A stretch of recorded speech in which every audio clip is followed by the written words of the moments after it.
Earlier, we reported on the number of new laws taking effect today. Yesterday, I spoke with Reed Wilson of the Hill newspaper, who tracks state politics. I began our conversation asking him why new rules in specific states matter to the rest of the country. Well, over the last 30 years or so, we've seen that what happens in state capitals today is going to happen in Washington, D.C. tomorrow, whether we're talking about welfare reform in the 1990s or health care in the 2000s that became the Affordable Care Act, or now even criminal justice reform. Over the last decade or so, we've seen about 30 states pass criminal justice reform efforts in their state capitals, and just before they left, the U.S. Senate gave final approval to a big sweeping criminal justice bill here. So what happens in these capitals today will happen nationally tomorrow. So states can lead the way on a lot of these issues. Let's talk about some of those new laws and what the states are doing.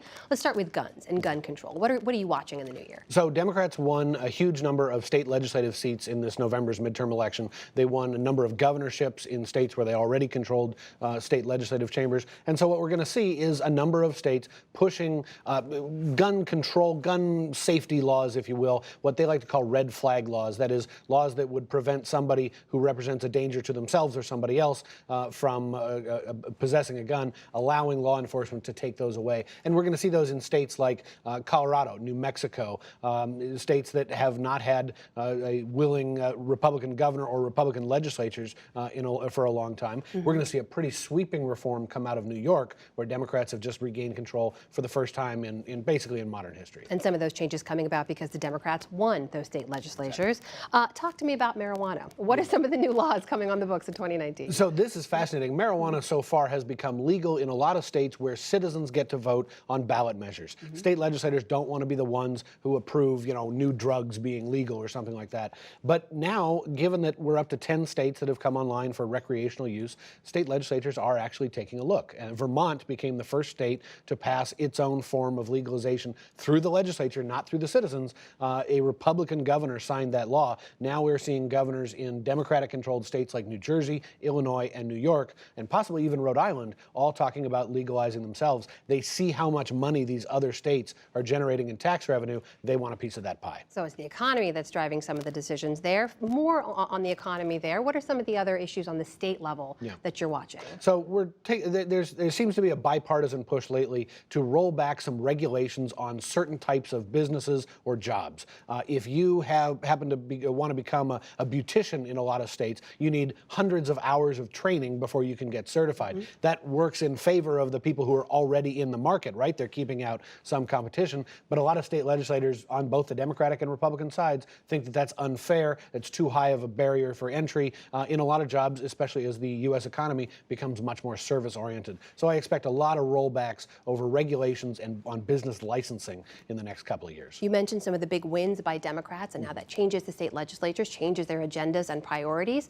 Where else are you looking? Where could some of the other big issue changes be with some of these newly elected Democrats? I think California is going to be ground zero for the big sort of liberal push for whatever agenda the Democrats have this year. They have a more liberal Democratic governor than the outgoing Governor Jerry Brown in Gavin Newsom. They have a huge majority, 3/4 of the seats in both chambers of the state legislatures. What we're starting to see right now is a lot of California Democrats saying, we're going to pause a little bit and pump the brakes on things like a single-payer bill. We're going to take our time to figure out how to do it right. Mm-hmm. There is this huge pent-up liberal ambition in Sacramento. They're trying to pause a little bit. And that's sort of a national trend here because a lot of state legislatures are worried that there is another recession or economic slowdown coming. Mm-hmm. So states like California and Texas and states across the country have budget surpluses now. They've saved more money for their rainy day funds than they ever have in the history of this country.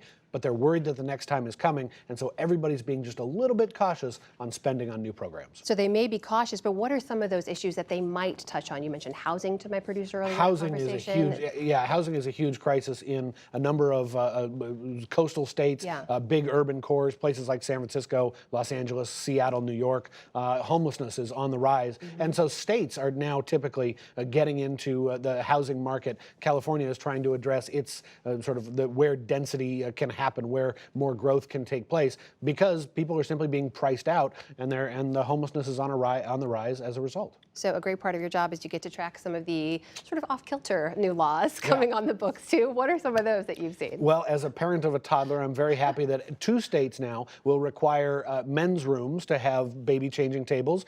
It's a good thing. I would appreciate that. That's fantastic news, yeah.